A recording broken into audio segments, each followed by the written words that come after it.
پیار کا پہلا شہر میرے اور مستنصر کے پیار کا آغاز تھا. میں نے ان کی یہ کتاب پڑھی اور میں بیج خریدنے کے بہانے ان کی دکان پہ چلا گیا.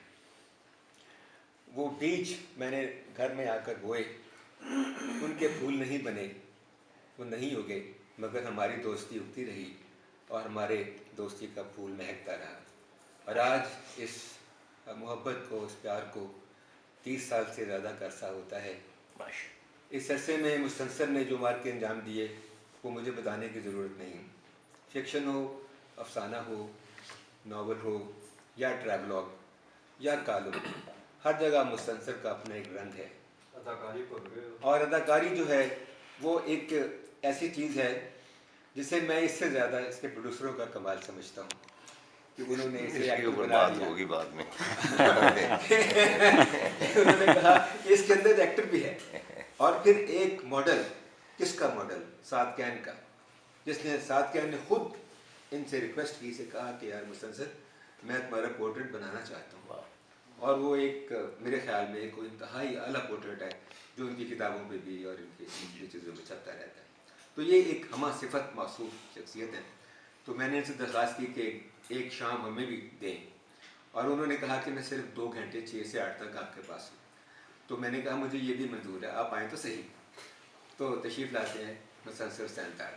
ایک ٹی وی نیٹ ورک نے کہا کہ ہم آپ کے گھر سے ایک پروگرام نشر کرنا چاہتے ہیں آپ کی زندگی کے بارے میں، اور وہ 2.5 گھنٹے کا پروگرام. تو آپ یہ بتائیں کہ آپ کتنی دیر بول سکتے ہیں. میں نے کہا کہ میں نے 2-3 الیکشن ٹرانسمیشنز کی ہیں، اس میں میں 3 دن تک بولتا رہا ہوں. تو آپ اب بتائیں کہ آپ کے پاس کتنا وقت ہے. تو بات یہ ہے کہ میں بول تو بہت کچھ سکتا ہوں اور بے شمار موضوعات ہیں جن کے بارے میں، لیکن میری یہی خواہش ہوگی کہ اگر آپ کے ذہن میں کوئی سوال ہیں تو وہ مجھ سے کیجئے. اور ایک بات میں عرض کر دوں کہ میری تعریف ماشاءاللہ بہت ہو چکی ہے. میرا خیال ہے کہ میں ایک بڑا رائٹر نہیں ہوں، میں ایک بڑا خوش نصیب شخص، میں ایک خوش بخت شخص ہوں، اور مجھے لوگوں نے پسند کیا. اس میں میری کوئی کریٹو جو ہے انرجی، اس کے سپر جینیس ہونے کا کوئی ایلیمنٹ نہیں ہے. یہ صرف فیٹ ہے، قسمت ہے. چنانچہ آپ کو کوئی بھی اگر اعتراضات ہوں میری تحریروں پر یا میری شخصیت پر تو وہ بھی آپ پوچھ سکتے ہیں، آپ بات کر سکتے ہیں. خالد نے کہا کہ شاہد نے ان کو 3 لوگوں سے ملایا، وزیر اعلیٰ سے، سمیہ اوجھا سے اور مجھے. تو وزیر اعلیٰ کا تو انتقال ہو گیا. اب سمیہ اوجھا صاحب جو ہیں وہ فارغ زدہ پڑھے ہیں. اب دیکھیں تیسرے بندے کا کیا حال ہوتا ہے مجھے کیونکہ ان دنوں میرے ساتھ اسی قسم کے وقوعات ہو رہے ہیں کہ مجھے ایک خط آیا انڈیز، تو اس نے لکھا کہ بھئی آپ کی ساری تحریریں پڑھی وغیرہ وغیرہ. تو 3 لوگوں کا مجھے بہت شوق تھا ملنے ملاقات کا، ممتاز مفتی، اشفاق احمد اور آپ. چونکہ وہ دونوں فوت ہو چکے ہیں اس لیے آپ مجھے جلد از جلد مل بالکل، مطلب اس نے اپنی ایگزوبرنس میں لکھ دیا اپنے عشق میں. اس طرح کراچی فیسٹیول میں ایک صاحب آئے، اور آپ جانتے ہیں کہ جو یہ ایک علیحدہ سبجیکٹ ہے کہ لوگ جو آپ کو پسند کرتے ہیں ان کا ایٹیٹیوڈ کیا ہوتا ہے، ان کا ریئیکشن کیا ہوتا ہے. At times they hate you also, at times they love you also. یہ پیار کا پہلا شہر جو ہے یہ اس کے 55 ایڈیشن آ چکے ہیں، اور اس کے مجھے تھریٹننگ لیٹرز اس میں موصول ہوئے کہ آپ پاسکل کو کیوں چھوڑ کے وہاں پہ جا رہے ہیں. چنانچہ یہ ایک بالکل علیحدہ سبجیکٹ ہے کہ جو آپ کے پڑھنے والے ہیں، آپ کو پسند کرنے والے، وہ کس طرح ریئیکٹ کرتے ہیں. تو ایک صاحب آئے جلدی سے کہنے کہ جی ہم آپ کے سفر نامے پڑھتے ہیں، ہماری تو خواہش یہ ہے کہ آپ سفر آخرت اختیار کریں اور اس کا بھی سفر نامہ.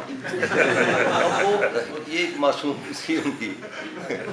تو انہوں نے جب یہ بات کی تو یہ ظاہر ہے کہ بھئی زندگی کا یہ ہوتا ہے کہ جس طرح فرید نے کہا تھا کہ اٹھ فریدا ستیا ہوں داڑھی آیا بور تے اگا نیڑے آ گیا تو پیچھا رہ گیا دور. تو وہ تو زندگی کی ایک حقیقت ہے، اور ایک تجربے میں سے میں گزرا بھی 5-6 ماہ پہلے. دوستوں کو اس کے بارے میں علم ہے، اس کے بارے میں تذکرہ نہیں کرنا چاہتا.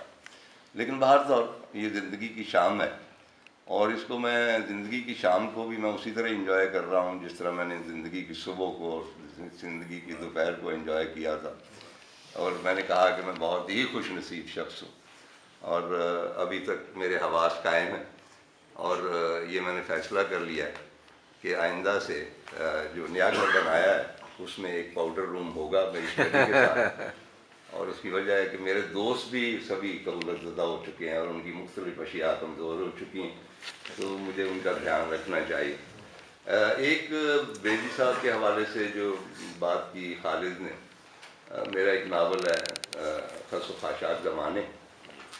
تو ایک روز، یہ پچھلے برس کی بات ہے، کہ مجھے ایک ٹیلی فون آیا، تو ایک صاحب کہنے لگے کہ جی میرا نام پتہ نہیں کچھ جسونت سنگھ ہے یا کیا ہے، میں اندور سے بول رہا ہوں، انڈیا سے. تو ان دنوں میں آپ کا ناول یہ خس و خاشاک زمانے پڑھ رہا ہوں. میں نے کہا سردار جی پہلے تو یہ بتایا کہ یہ اندور جہاں بھی ہے مجھے تو پتہ نہیں، تو یہ ناول آپ تک پہنچ کس طرح گیا؟ کہنے لگے کہ میں دراصل گجرات کا رہنے والا ہوں، دریکا گاؤں کا، اس وقت 90 برس کا ہوں، اور اردو لٹریچر کا میں طالب علم، اور پچھلے 10-20 برس سے صرف تمہاری کتابیں پڑھتا ہوں، مجھے وہاں سے دوست بھیج دیتے. تو میں نے فون اس لیے کیا کہ اس میں جو سکھ کرداروں کی ڈپکشن ہے، ظاہر ہے کہ وہ 1930s میں شروع ہوتا ہے ناول، 2012 تک جاتا ہے، تو اس میں سکھ کردار بھی ہیں، ہندو بھی ہیں، مسلمان بھی ہیں. تو ان کی جو ڈپکشن تم نے کی ہے یہ اتنی پاورفل ہے. اور اس کے بعد انہوں نے ان 2 جائنٹس کا نام لیا جن سے ہم نے سیکھا.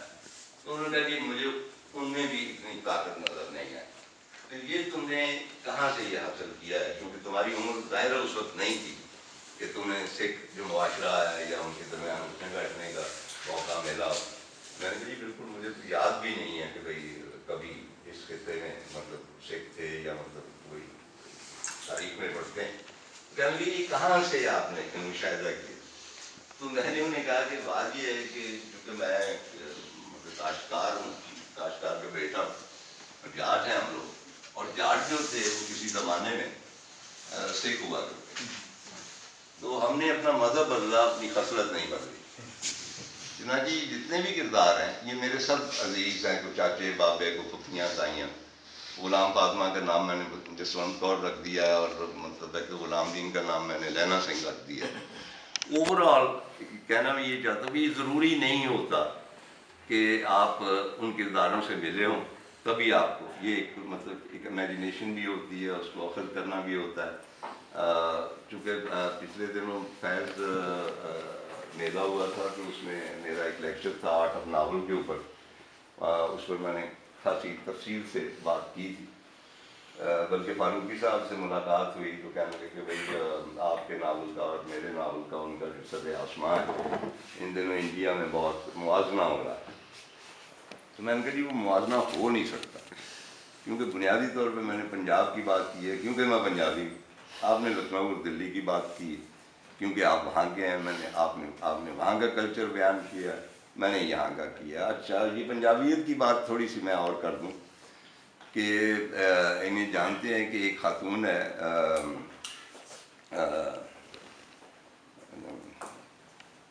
ہائیڈلبرگ یونیورسٹی میں ہیڈ آف ڈپارٹمنٹ ہے اس کی، ساؤتھ ایسٹ ایشین افیئرس کی، ابھی میرے ذہن میں نام آ جائے گا. تو انہوں نے پی ایچ ڈی کیا تھا قرۃ العین حیدر پہ، لیکن کیا تھا انہوں نے جرمن زبان میں کیا. تو انہیں کو 2 سال پہلے کولمبیا یونیورسٹی نیو یارک کا جو ڈپارٹمنٹ تھا ساؤتھ ایسٹ ایشین، انہوں نے کہا کہ چونکہ آپ اردو ناول کے بارے میں پی ایچ ڈی کر رکھی ہے تو ہم چاہتے ہیں کہ آپ موسٹ ریپرزینٹیو جو ساؤتھ ایسٹ ایشین ناول ہے اس کے اوپر پیپر پڑھیں. تو انہوں نے رات کو چوز کیا اور اس کے اوپر 20-25 صفحے کا مقالہ لکھا.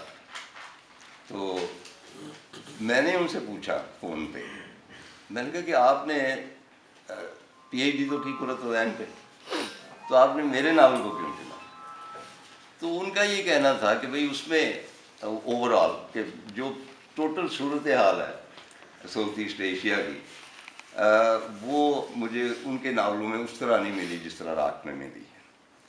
اور اس جو مقالہ تھا اس میں ایک چیپٹر جو تھا پنجابیت ان تارڑ، تو اس میں انہوں نے ڈسکس کیا ہوا تھا کہ بھئی اس کے جو ہیں انہوں نے باقی ناول بھی میرے پڑھے ہوئے ہیں اور باقیوں کے اوپر بھی وہ کامنٹ کرتی رہتی ہیں انٹرنیشنل. بلکہ انہوں نے برلن میں اسپیشل ایک فنکشن میرے ساتھ کیا راک کے حوالے سے، جہاں راک کے چیپٹر جو تھے وہ جرمن میں ڈراماٹائز کیے گئے. تو انہوں نے یہی لکھا، انہوں نے کہا کہ میں یہ سمجھتی ہوں کہ بھئی یہ جو پنجابیت ہے تارڑ میں، بنیادی اس کی فکشن کی فورس ہی یہی، یہ ڈرائیونگ فورس، اور اس طرح اس سے مختلف ہوتا ہے. اب یہ ایک بہت لمبی بحث ہے کہ بھئی وہ ہونی چاہیے پنجابیت یا نہیں ہونی چاہیے، کیونکہ میں I always take pride in being a Punjabi. نگری نگری گھومنے والے سیاح، بہترین سفر نامہ نگار، ممتاز ناول نگار، بہت اعلیٰ پائے کے افسانہ نگار، کالم نگار، anchor person, showman, what not. مسلسل سین تارڑ سے گفتگو کا یہ سلسلہ ابھی جاری ہے. اس کا دوسرا حصہ اس پروگرام کے پارٹ 2 میں دیکھنا مت بھولیے گا، اور سبسکرائب کیجیے گا میرے چینل کو اور بیل آئیکن کو ٹچ کیجیے گا.